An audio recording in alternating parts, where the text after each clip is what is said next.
আজ আমি রান্না করব ইলিশ মাছ। ইলিশ মাছটা হলুদ লবণ দিয়ে মেখে নিয়েছি। এখন আগে ভেজে নিই হালকা করে।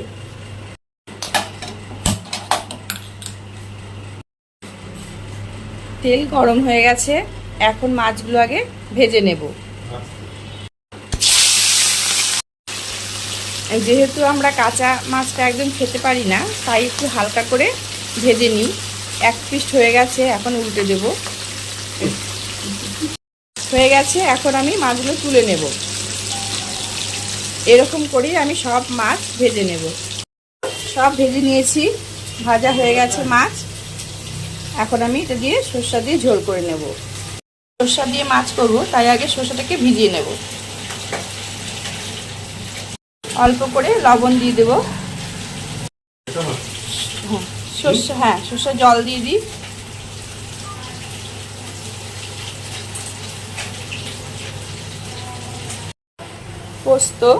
পোস্ত বেটে নেব। লঙ্কাও একবার দিয়ে বেটে নেব। লঙ্কা দিয়ে একবারে পোস্তটা বেটে নেব। জল দিয়ে নিয়েছি, এখন বেটে নেব মশলাটা। অল্প করে জিরার গুঁড়ো দিয়ে দিলাম। মশলা বাটা হয়ে গেছে, এখন আমি ঝোলটা করে নিই।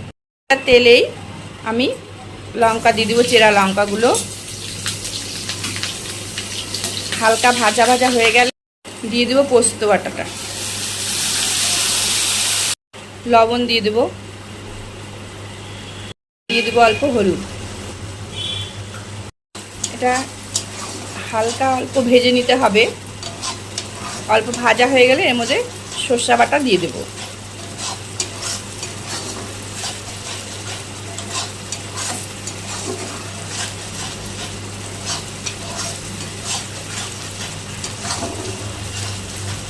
সরষাটাকে ছেঁকে নেব। দিয়ে দেব চিনি। সরষা বাটা দেওয়ার পর যেহেতু আমি তেল দেব, তাই এখানে আমি বেশি তেল দিইনি। এখন আমি দিয়ে দেব সরষা বাটাটা। এখন সরষা বাটা দিয়ে দেব, আর দিয়ে দেব কাঁচা তেল। এখন বেশি করে একটু কাঁচা তেল দিয়ে দিতে হবে। এখন ঢাকা দিয়ে একটু কমিয়ে দিতে হবে আঁচটা।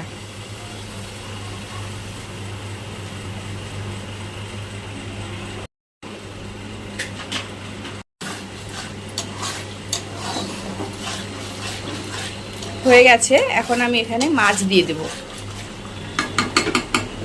দিয়ে দেবো মাছ। এরকম করেই সব মাছগুলো দিয়ে দেবো আমি। এখন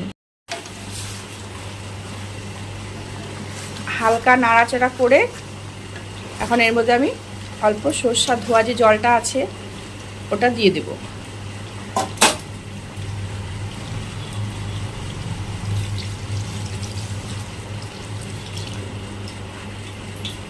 ঢাকা দিয়ে দেব। ওপর দিয়ে কটা কাঁচা লঙ্কা দিয়ে দেব।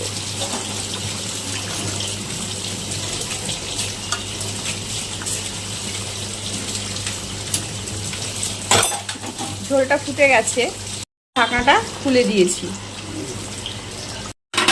ঝোলটা হয়ে গেছে এটা। এখন এটা আমি নামিয়ে নেব। তেল বের হয়ে এসছে, এখন গ্যাসটা অফ করে দেব। সামান্য অল্প কাঁচা তেল দিয়ে দেব।